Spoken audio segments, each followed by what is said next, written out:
Hello, everyone, and welcome to another episode of Compare and Contrast Tales of the Valiant to D&D 5e. And today we're going over the Ranger class. I hope you enjoy this little video as we go over the first change between D&D 5e and Tales of the Valiant. Natural Explorer has been changed in Tales of the Valiant from D&D 5e. In D&D 5e, Natural Explorer allowed you to choose a certain terrain and you gain certain abilities. Difficult terrain doesn't slow your group travel. Your group can't become lost by magical means, except by magical means, I should say. You can remain alert to danger when you're doing other activities while traveling, like foraging, navigating, and tracking. If you're traveling alone, you can move stealthily at a normal pace. When you forage, you can get twice as much food as normally do, and when tracking a number creature, you can learn the exact number, their sizes, and how long ago they passed through the area. This has been replaced with, in TOV, Explorer feature. You gain the climbing speed and swimming speed equal to your base movement. You have an advantage on checks to track a creature, and your speed isn't half when you're going through non-magical or magical difficult terrain. You suffer other penalties caused by moving through difficult terrain as normal. So it's been simplified and doesn't require a certain terrain for you to get past through and get all the abilities. The next ability we're going over is Favorite Enemy. This ability has been completely replaced in TOV, which I find okay. It's fine. I like how they replaced it with. In D&D 5e, Favorite Enemy was basically you choose one enemy and you gain advantage on wisdom checks and intelligence checks to recall information on them, and wisdom checks to track them. And you can learn one additional language that what your favorite enemy knows, if your enemy can speak the language. You can gain one favorite enemy at 6th and 14th level. So, that is favorite enemy. Favorite enemy was replaced with Mystic Mark, a feature what basically is Hunter's Mark, but as an ability.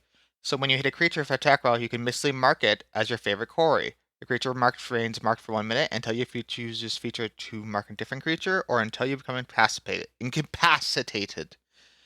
When the creature is marked, including for the attack that triggers mark, you can deal an extra 1d4 damage to it, the same damage type as a weapon, each time you successfully hit with a weapon attack. You can use this feature as a number of time to your proficiency bonus and regain all uses after you finish a long rest. The average damage increases as you gain ranges levels, becoming 1d6 at 6th level, 1d8 at 13th, and 1d10 at 17th level. I'm sure you have noticed Mystic Mark is basically Hunter's Mark. Instead, it's not a spell slot in Tales of the Valiant. No, it is a feature all of its own, which I find very good. But if you ever wanted to see the compare what it's like Hunter's Mark, here it is for your guys' viewing. Next up on the changes from Tales of the Valiant makes to D&D 5e is fighting styles. In fighting styles in D&D 5e, you gain a fighting style at level 2 from these options: archery, defense, dueling, and two-weapon fighting. And you get to choose these fighting styles at level 2, and you can choose one, but if you get another one, you can choose a different one later on. You can't choose the same one twice. In Tales of the Valiant, you gain martial actions, which basically lets you use either a weapon option, which in the book for every weapon in Tales of the Valiant to use them as a bonus action. And you get two custom martial actions for the ranger. I'll go over the custom ones for now. Aim, as a bonus action, you take the time to increase your effectiveness of your next ranged weapon attack. Select one target you can see. If you make a ranged weapon attack against a target before the end of your turn, double your proficiency bonus for the first attack roll. And Quick Strike. After you take an attack action on your turn and attack with a light melee weapon you're holding in one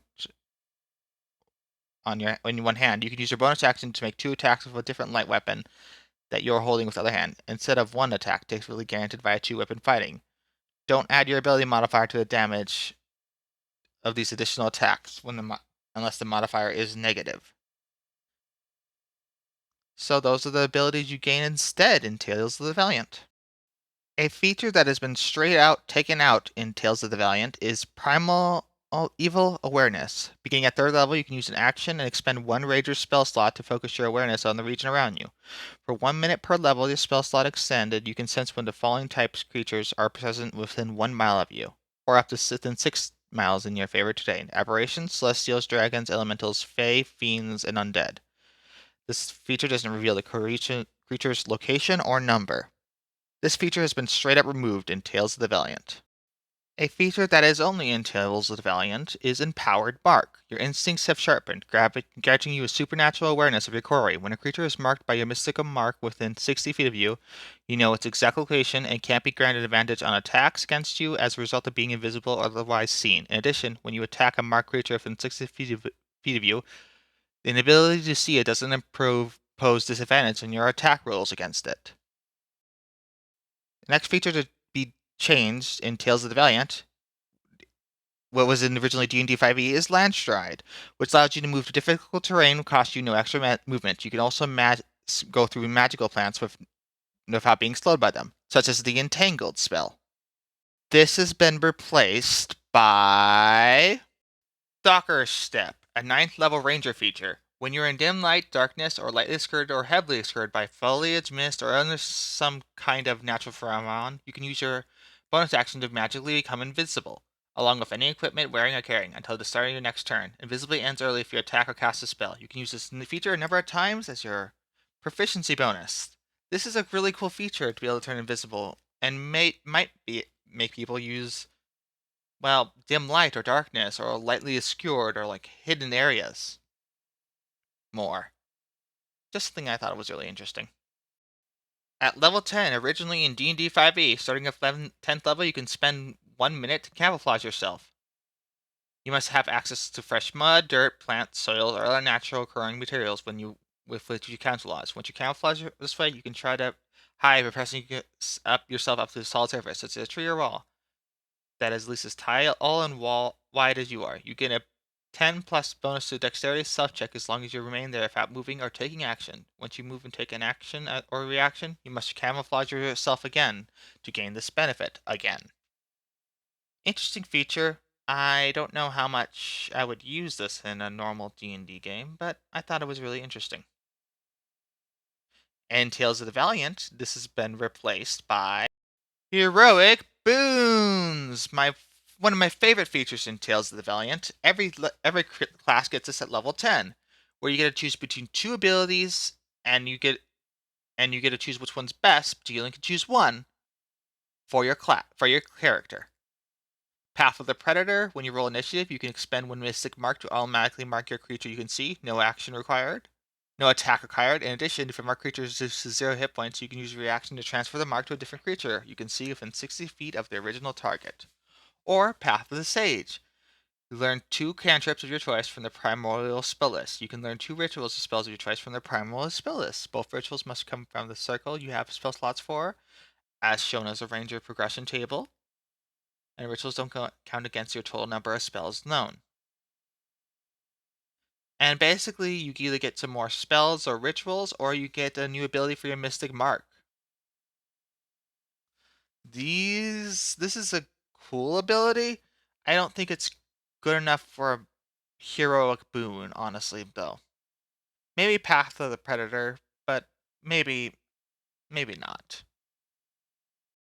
Next up is Vanish. Starting at 14th level, you can use the hide as your bonus action on your turn. Also, you can't be tracked by non-magical means unless you choose to leave a trail. That is the 14th level feature of D&D 5e. This has been replaced by, in Tales of the Valiant, Keen Sense is a special sense of a range to 10 feet. Keen Sense is basically another way you see around you without sight. So basically, you in a range of 10 feet, you can sense where an invisible person or people who are hidden from your just hearing and listening in. So it's a new kind of feature. You're gonna have to, for DMs, you have to remember they have Keen Sense at 14th level. They can sense that invisible creature getting closer to you if you get 10 feet from them. If they're actively, well, searching. Next up things that TOV replaced from D&D 5e, Feral Sense. Feral Sense in D&D 5e is when you gain preternatural senses that help you fight creatures you can't see. When you attack a creature you can't see, your inability to see doesn't impose disadvantage on your attack rolls against it. You are also aware of visible creatures within 30 feet of you, provided the creature isn't hidden from you or you aren't blinded or deafened. It's kind of the last feature was kind of a weaker version of this, but this is 18th level, and the last feature was a lot lower level, like 14th level. So I guess that makes sense. In TOV, this feature has been replaced by Strider. Your movement never provokes opportunity attacks. You have advantage on any checks that can make a resist effect that would cause you to become grappled, restrained, or paralyzed, or that would otherwise reduce your movement speed to 0 feet. I think this is a good and interesting feature with the levels and creatures monsters can do there, but I think it comes a little late in the game. Maybe I'm wrong. Let me know in the comments down below. As the capstone feature on D&D 5e's Ranger, you get Foe Slayer. At 20th level, you become unparalleled hunter of your enemies. Once on each of your turns, you can add your wisdom modifier to an attack roll or damage roll of an attack made against one of your favorite enemies. You can choose to use this feature before or after the roll, but before any of the rolls are applied. I think this is a great feature. I don't know if it's good enough for a capstone at level 20, but maybe I'm wrong. I don't know.